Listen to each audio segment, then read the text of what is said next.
Okay, some questions. Okay, you ready? I This guess. first one comes from Julie, who says, Pat, I'm 36, and my parents refuse to accept my relationship with my boyfriend, who's 62. They're in denial about it and make comments like, I hope you find a nice guy. How can I get them to realize that my relationship is serious? We want to get married. I feel controlled by my parents as an adult, and it makes me depressed to the point where I don't want to be around them. I don't know what to do.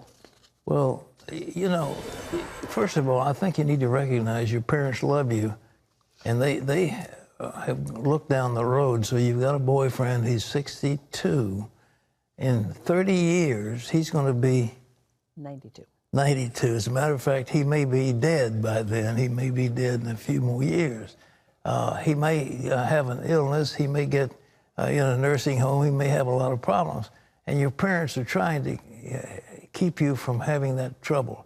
But on the same token, if he really loves you and you really love him, then it's your life, not your parents. You are old enough to be emancipated, and you need to love them, recognize they love you, and then get on and live your life, because it's your life. You know, this may be the one that God has intended for you, and it may be a wonderful marriage, and you'll cherish every minute of it. So all I can say is, at this point, I think you're emancipated. You're not living at home, and at 36 or whatever old you are, you're old enough to make your own decisions, and that they should respect that.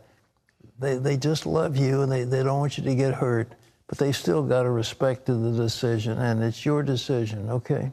This is Jamie, who says, about a year ago, I had an online affair. Then, about 6 months ago, I had an affair with a co-worker. My husband knows everything about the affairs. I live with regret every day because of what I've done to my marriage. We both agreed to stay together and we would make it through this, but every time we have a disagreement, he brings up the affair. He says he forgives me for what I've done, but he's still holding it against me. He's distant from me, and until he forgives me, we can't fix our relationship. I don't want to get a divorce. I love my husband, but if we can't get along, what should I do? I think, obviously, you did something that was wrong. You had 2 affairs, not 1, but 2. And obviously, your husband was hurt.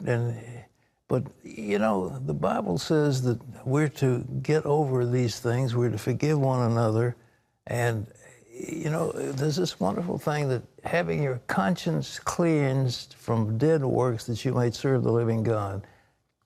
And to keep bringing this up, God doesn't bring it up. In the sea of his forgetfulness, the things that you've done are gone, and he's forgiven you. Your husband isn't God.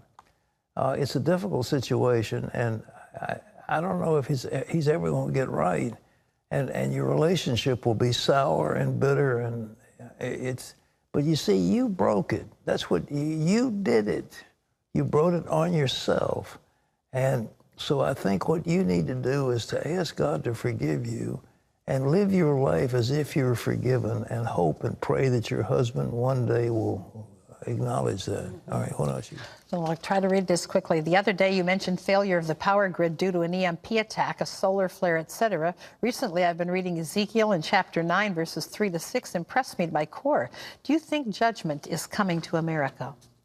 You know, I really do. I think that we have led the world into hideous sin, and we're living right now on borrowed time, and we just pray that for the grace of God, but that's the only thing that's going to spare us is God's mercy and love.